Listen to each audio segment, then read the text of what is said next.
Bonjour et bienvenue dans une nouvelle capsule de la programmation avec Python. Aujourd'hui, on va parler des ensembles. Donc, les ensembles, c'est très similaire au dictionnaire. En fait, ça utilise exactement les mêmes trucs, donc les accolades.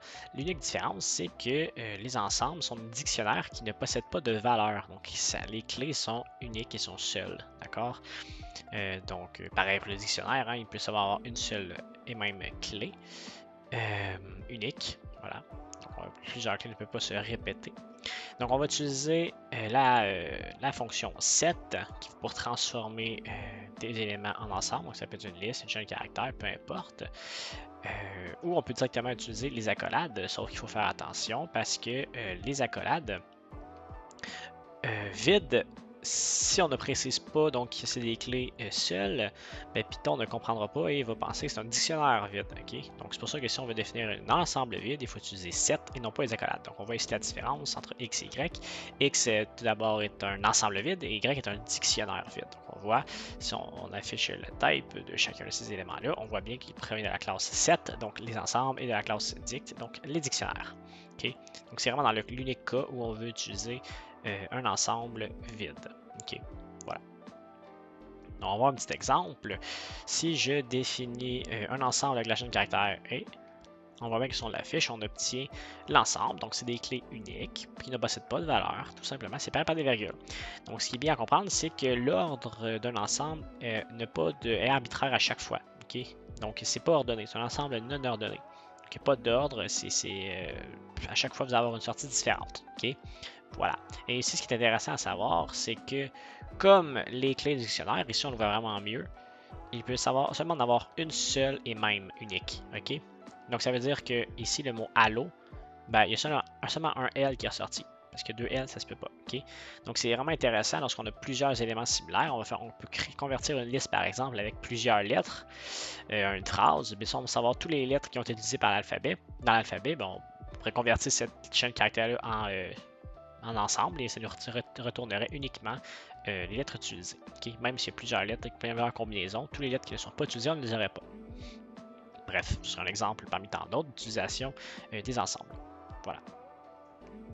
Maintenant, on va voir les différentes opérations qu'on peut faire avec les ensembles. Donc d'abord, on a la réunion, ça le dit, c'est pour réunir deux ensembles ensemble. Donc si je définis deux ensembles, vous voyez que d'une part, j'ai défini l'ensemble X en utilisant la fonction set et d'une autre part, j'ai utilisé directement les accolades. Okay, donc c'est deux ensembles, un ensemble allo et l'autre salut. Okay. Voilà, donc la réunion, c'est l'addition des deux en fait. On utilise la barre, comme ceci, donc la barre verticale. Et on voit que l'ordre n'a encore une fois aucune importance, c'est placé tout croche. Et on a simplement gardé, on a additionné les deux ensemble et on a regardé les seules lettres qui étaient là. Et on a retiré donc, les doubles de chaque lettre, ou les triples, peu importe. Donc vous voyez qu'il y avait 3 L, on a regardé 1, 2 A, on a regardé 1, peu importe. Donc toutes les lettres utilisées dans ces deux ensembles-là sont là. Voilà, donc ça c'est pour la réunion. Ensuite, l'intersection, ça c'est la combinaison des deux encore. On va uniquement regarder ce qui est similaire dans les deux cas. Okay? Donc, ce qui revient dans un ou dans l'autre. Donc, on voit qu'ici, les seules lettres qui reviennent dans chacun des ensembles, c'est le L et le A. Voilà. Donc, on utilise cet opérateur-là. Donc, le fameux et en français qu'on utilise. Voilà. Donc ça c'est pour l'intersection. Maintenant on va passer à la différence. La différence c'est, comme on le dit, hein, c'est une soustraction entre les deux. Donc faites attention, c'est pas commutatif. Okay? Donc ça veut dire que x moins y n'est pas égal à y moins x. Donc on voit que d'une part on retire tous les éléments de y à x et de l'autre tous les éléments de x à y. Si on retire les éléments de y à x, on va retirer le a et le l puisque c'est seulement les éléments qui sont communs aux deux qu'on va retirer. Donc le a et le l sont retirés, il nous reste uniquement O, la lettre O. Et dans l'autre cas, on retire tous les éléments de X à Y. Donc le A, le L et le O. Comme il n'y a pas de O, ben, on va seulement rester S, U, T. Voilà pour la différence. Il y a également une différence symétrique qu'on ne verra pas parce que selon moi c'est pas très important dans le cas du cours. Mais il faut regarder sur le module, là, vous voyez bien. Mais moi je ne le présenterai pas ici. Maintenant, les différentes opérations qu'on peut faire sur les ensembles, encore une fois. Maintenant, pour ajouter donc ou retirer les éléments. Donc, pour ajouter les éléments, il y a plusieurs possibilités. D'abord, on peut utiliser la méthode add qui dit c'est juste un ajout simple. Donc, x.add l'élément que vous voulez ajouter.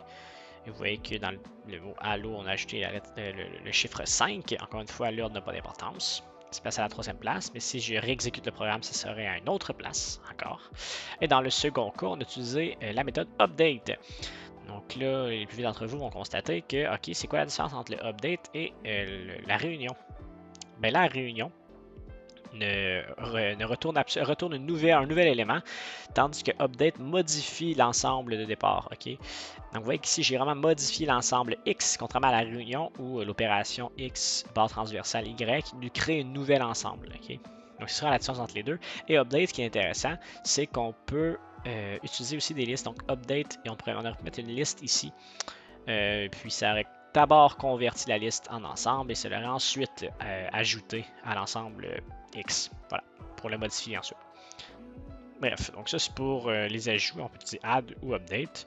C'est comme vous voulez, ça dépend dans qu'est-ce que vous voulez faire avec. Là. Évidemment, update, vous pouvez ajouter plusieurs éléments, contrairement à add. Mais voilà. Ensuite, pour retirer un élément, on va utiliser le point remove qui dit, ça retire directement l'élément visé. On peut également retirer un élément à la fois. Donc ici, je retire le A, par exemple, de l'ensemble allo. Donc il reste uniquement L et O, parce qu'on ne peut pas avoir deux fois la même clé, en fait. Donc comme XR. Donc voilà pour les ensembles. Vous voyez que c'est très très simple. Il n'y a pas plus d'exemples à vous donner. C'est tout.